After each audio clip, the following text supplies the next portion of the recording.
Hi friends, ఈరోజు recipe వచ్చేసి కొరమేను చేపల పులుసు. ఈ చేపల పులుసు అయితే చింతపండు లేకుండానే పులుసు అయితే పెడుతున్నానండి. చింతపండు లేకుండా చేపల పులుసు ఎలా అనుకుంటున్నారా? అవునండి, చింతపండు లేకుండానే ఈ చేపల పులుసు అయితే చేస్తున్నాను. ఇంకా చాలా టేస్టీగా స్పైసీగా ఉంటుంది. వితౌట్ చింతపండుతో ఈ చేపల పులుసు ఎలా చేయాలో తెలుసుకోవాలనుకుంటే వీడియోని ఎక్కడ స్కిప్ చేయకుండా చూడండి. కొరమేను చేపలు 1 కిలో వరకు అయితే తీసుకున్నానండి. దీంట్లో ఉప్పు పసుపు వేసి నీట్గా శుభ్రం చేసుకుని అయితే పెట్టుకున్నానండి. దీంట్లో 1/2 టీ స్పూన్ పసుపు, అలాగే 1 టీ స్పూన్ కారం పొడిని కూడా వేసుకుంటున్నాను. 1/2 టీ స్పూన్ సాల్ట్ కూడా వేసుకోండి. 1/2 లెమన్ అయితే ఇలా పిండుకోండి. చేప ముక్కల్లో లెమన్ వేయడం వల్ల చేప ముక్కలు మొత్తం గట్టిపడుతుంది. ఈ మొత్తం ఒకసారి బాగా కలుపుకొని ఇలా ఒక అరగంట వరకు మ్యారినేట్ చేసుకోవాలి. ఇప్పుడైతే మసాలా ప్రిపేర్ చేసుకుందాం. 1 స్పూన్ అయితే ఆవాలు, 2 టీ స్పూన్లు ధనియాలు, అలాగే 1 టీ స్పూన్ జీలకర్ర, ఒక 10 వరకు మిరియాలు కూడా వేసుకోవాలి. అలాగే దీంట్లో 2 టమాటాలు కూడా కట్ చేసుకొని వేసుకోవాలి. ఒక ఆనియన్ కూడా వేసుకోండి. దీన్ని మెత్తగా గ్రైండ్ చేసుకోవాలి. ఈ విధంగా అయితే గ్రైండ్ చేసుకోవాలండి. ఇప్పుడైతే మనం చింతపండు బదులు ఇలా డ్రై మ్యాంగో అయితే యూజ్ చేస్తున్నామండి.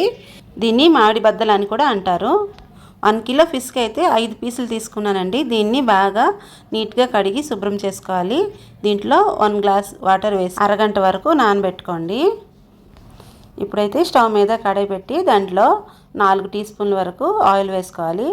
ఆయిల్ హీట్ అయ్యాక ఆవాలు, కొంచెం మెంతులు, అలాగే కొంచెం జీలకర్ర వేసుకోవాలి. ఇప్పుడైతే 2 ఆనియన్స్ పెద్దవి కట్ చేసుకొని వేసుకోవాలి. ఇప్పుడు కొంచెం కరివేపాకు కూడా వేసుకొని బాగా కలుపుకోవాలండి. ఆనియన్స్ కొంచెం ఫ్రై అయ్యాక ఇప్పుడైతే పచ్చిమిరపకాయలు వేసుకోవాలి. దీన్ని కూడా కొంచెం ఫ్రై చేసుకోవాలి. ఆనియన్స్ అలాగే పచ్చిమిర్చి ఫ్రై అయ్యాక కొంచెం ఇంగువ, అలాగే 1 టీ స్పూన్ అల్లం తెల్లగడ్డ పేస్ట్ అయితే వేస్తున్నాను. అల్లం వెల్లుల్లి పేస్ట్ అయితే పచ్చివాసన పోయేంత వరకు ఫ్రై చేసుకోవాలి. ఇలా ఫ్రై అయ్యాక కొంచెం పసుపు, 1 టీ స్పూన్ కారం అయితే వేసుకుంటున్నాను. దీన్ని కొంచెం ఇలా ఫ్రై చేసుకోవాలండి. కొంచెం ఫ్రై అయ్యాక ముందుగా గ్రైండ్ చేసుకున్న మసాలా అయితే దీంట్లో వేసుకోవాలి.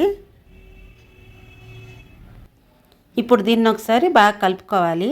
ఈ మసాలా మొత్తం బాగా వేగి ఆయిల్ మొత్తం పైకి వచ్చేంత వరకు కుక్ చేసుకోవాలండి.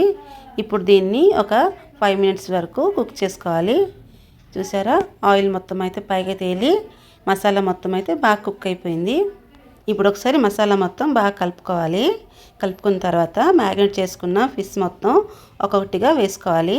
ఇలా చేప ముక్కలను వేసుకుంటే మసాలా మొత్తం అయితే చేప ముక్కలను పట్టి టేస్ట్ బాగా వస్తుందండి.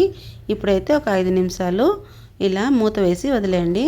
ఇప్పుడైతే స్లోగా ఒక్కొక్క చేప ముక్కల్ని రెండో వైపుకి ఇలా టర్న్ చేసుకోండి. ఇప్పుడు రెండో వైపుకు టర్న్ చేశాక ఒక 2 నిమిషాలు ఫ్రై చేసుకోండి. తర్వాత నానబెట్టుకున్న డ్రై మ్యాంగో వాటర్ని ఇలా వేసుకోవాలి. ఈ డ్రై మ్యాంగో చాలా పుల్లగా ఉంటుందండి. అందుకే ఈ పులుపు వేయడం వల్ల ఈ చేప ముక్కలు కూడా చాలా టేస్టీగా ఉంటుంది. అలాగే పులుసు కూడా చాలా అంటే చాలా టేస్టీగా ఉంటుంది. ఇప్పుడు స్లోగా కలుపుతూ ఉండండి. నేను వీడియోలో చూపించే విధంగా అయితే కలుపుకోండి, లేకపోతే ఫిష్ మొత్తం అయితే ముక్కలైపోతుంది. ఇలా కలుపుకున్న తర్వాత టేస్ట్కి సరిపడా సాల్ట్ అయితే వేసుకోండి. ఇప్పుడు ఒకసారి కలుపుకొని ఇలా మూత వేసుకోండి. లో ఫ్లేమ్లో 10 నిమిషాల వరకు కుక్ చేసుకోండి. ఇప్పుడైతే ఫిష్ మొత్తం బాగా కుక్ అయ్యి పులుసు కూడా దగ్గర పడింది కదండి.